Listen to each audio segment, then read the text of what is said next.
You can now archive your KDP books. Hi, Kerry here from Dream Creator Beat, and welcome to our channel where we show you how to make money online with low content products like KDP low content books, printables and digital planners. So in this video I'm going over a feature called archiving. Some people are only just receiving this feature, there's other people had it for quite a while. So what does this mean? It actually means that you can archive titles that you have got on your bookshelf in the KDP platform. Now what it doesn't do, it doesn't unpublish your book, and it's still available unless you unpublish your book. And even when you unpublish your book, people can still search for it, especially if you published it pre to low content books not having an ISBN, because ISBN numbers are forever. But what it does mean is that no one new can actually purchase it. Now I have a number of student planners that I published back in 2018 when I first started on the low content book publishing journey, or should I say in the depth that I'm doing it now. Back in 2011 I started with Kindle and writing books and things like that, and 2015 I created my first colouring book, but the actual low content stuff was back in 2018 when I started taking it quite seriously. But I did create a lot of student planners, so you'll not see any of my stuff because I have blurred it out. I do want to keep it private, but I want to unpublish those student planners because it's just filled up my bookshelf, and I also want to archive it so I no longer see it.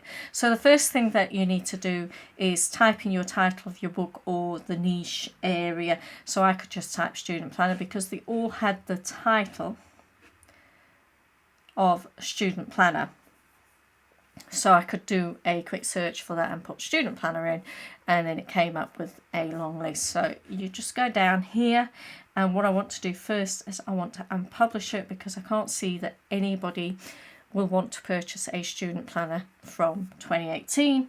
So it says here, by confirming you will be unpublishing this book, we'll stop printing copies of your paperback to fulfill customer orders. Third parties may still sell the copies of your paperback on Amazon. That means your paperback details page will stay live on the website. And the only time I've ever seen books that aren't live is if they've been blocked, and then you see a little dog or whatever, you know, when you go looking at books that are blatant copyright and trademark infringement, like Disney ones and Stone Princesses and things like that. So all I'm going to do is click unpublish, but the book is still on my desktop, and you can see it says continue setup. Well, I don't want to continue setup because I just want to unpublish it, and I'm going to archive the title, and then you can see this title will remain available for sale, but we already know it's not available for sale from Amazon. It might be from third parties that have already got copies of it, but it'll be hidden from your bookshelf. And again, I can't see anybody's going to want a student planner from 2018, so I'm just going to click archive, and there we go. So I have unpublished that one and archived it, and like I said, I've got quite a few of these to go. So I'm going to end the video here. If you like this sort of video, click the like button, and if you haven't already subscribed, don't forget to hit the subscribe button, only if these videos are relevant to you.